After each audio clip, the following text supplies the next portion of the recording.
What's going on, everybody? It's your boy, Mr. Lightwork for short, and today I'm bringing y'all a Madden 21 title update video. Alright, I know that's a lot, but just bear with me. Alright, so if you're new to the channel, go ahead and subscribe. Also hit that bell icon so you know when my videos do drop. But let's jump into what they're updating, what they're changing, what they are making better in this title update.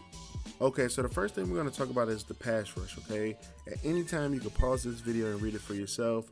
I'm just going to touch on a few things, okay? So, if you put your player in a contain, something that they fixed was them staying in contain, even when the running back is in the backfield, okay? The rusher will keep their contained behavior when blocked by any blocker on the line or in the backfield. That was an issue that was having Lamar Jackson just kept running outside the pocket, breaking contain.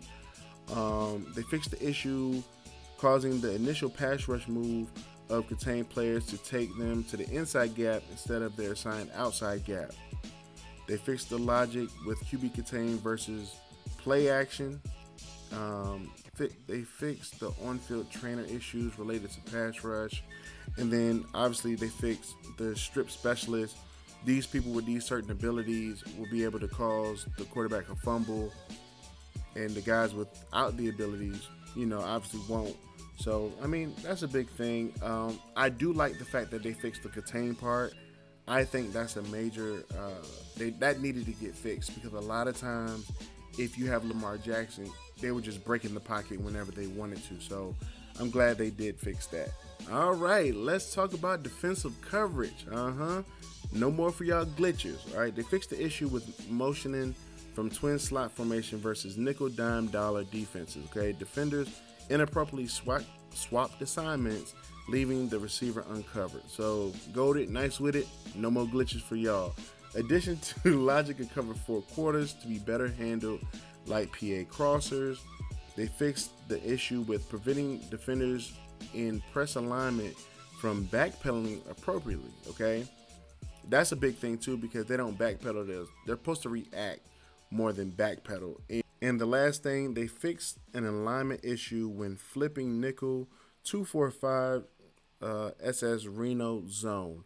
Okay, I guess that's a new blitz in the game. I have not seen that blitz before, or maybe I have and just kind of skipped over it, but I guess there was issues with that as well. I think this is better. This is better because a lot of times with the crossers, if you play quarters, the curl flats don't play the crossing.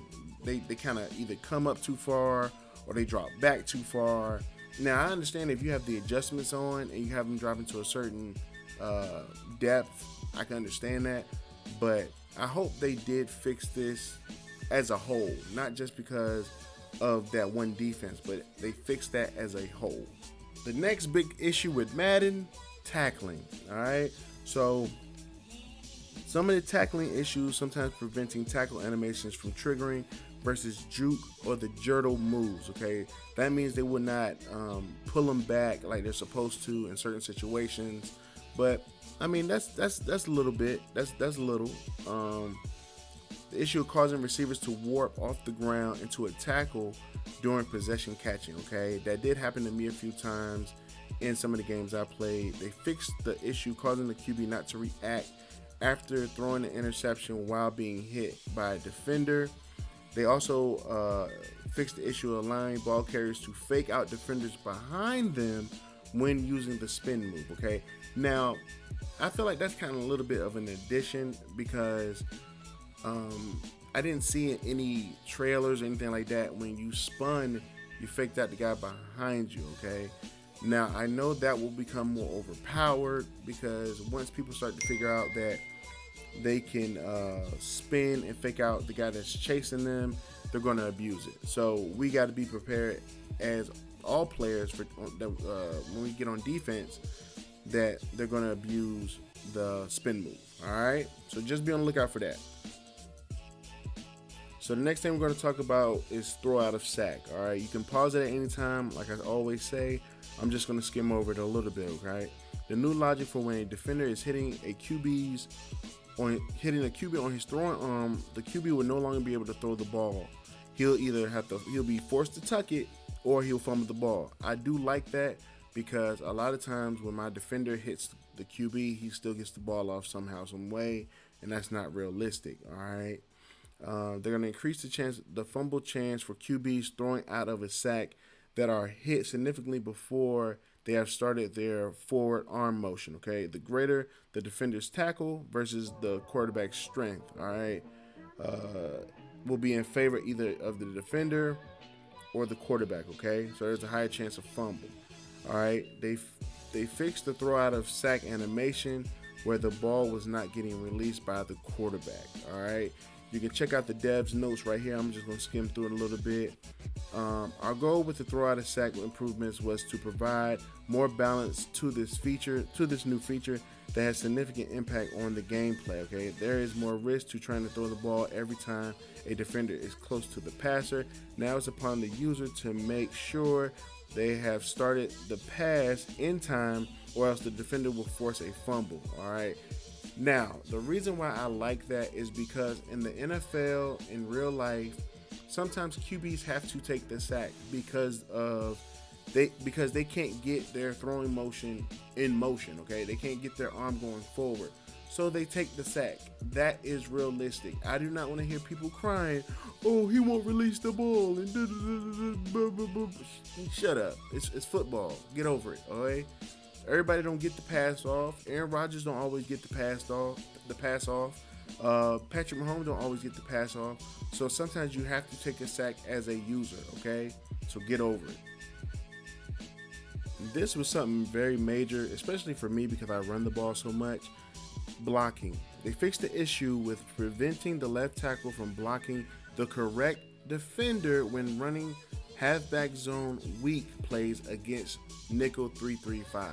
When I show y'all my tutorial or my tips video, y'all gonna see basically when my blockers would go to the outside linebacker, he would just kind of like just whiff on him, just whiff like completely, you know what I'm saying? And it was like, bro, block him, like just block him, like it ain't that hard. Get in position and block him. Well, he wasn't doing that. He wasn't doing it at all. But I'm glad they actually fixed that. That was a major issue, especially against 3-3-5. But like I said, you can still run on 3-3-5. I don't care who's using it. just going at all the meta 3-3-5 players. Okay, so general fixes. Okay, so I'm going to talk about some things that affected me. You can pause the video at any time. Okay, the quarterback throwing the ball as soon as you snap the ball, they fixed that. Give the user control a little sooner after an interception. Okay, I complained about that in one of my videos. The quarterbacks to use drastic turns on subtle movements. All right, y'all have seen it. They kind of bounce around and twist and turn, and it's like that's not right. Okay, they also fixed the run speed for ball carriers on triple option and speed option, allowing sprint speed earlier. Okay, they cleaned up some celebrations, and obviously they did some more with the quarterback. So now that is mainly gameplay. Okay, I'm gonna I'm gonna put up the yard and everything like that. I didn't have an issue with the yard other than the different things not loading correctly. But here's the yard detail. Now make sure if you want to really read these, you can pause it at any time. I really haven't had a problem with the yard, like I said, other than like sometimes loading into a game or whatever. So you can pause the video at any time. Here's some more updates in reference to Madden Ultimate Team, and it's basically a lot of the UI stuff, going in and out of screens and different things like that. Face of the franchise updates. So like I said, y'all can pause the video for those. Y'all can go back and look at them. I really wasn't gonna touch on those things because they're not that important to me. The gameplay is what is important to me, you know, no matter what. Like the gameplay comes first. The gameplay is what we play the game for. We want a more realistic game. Even though it's Madden, even though it's EA, and I know we all have our problems with EA, these are the things that we want. Okay, so the yard and the face of franchise and the franchise, those things are important if you play those modes. So that's why I placed it at the end of the video so y'all can pause it, read it for yourselves and everything like that. All right, but that's into the video, guys. I'm actually got to go get something to eat. I'm very hungry. So, what do y'all think about these updates? Let me know. Tell me, are y'all happy? Are you mad? Are you sad? Are y'all gonna complain about it? Let me know, man, because just let me know in the comment section. All right, just let me know in the comment section. We're not gonna make this into a rant. So it's your boy Lightwork, man. I am out. I love and appreciate all y'all. Thank you for all the love and support. But your boy Lightwork is out of here, man. We gone. When you do the work, you see the light. That's the slogan. That's the movement. We outie.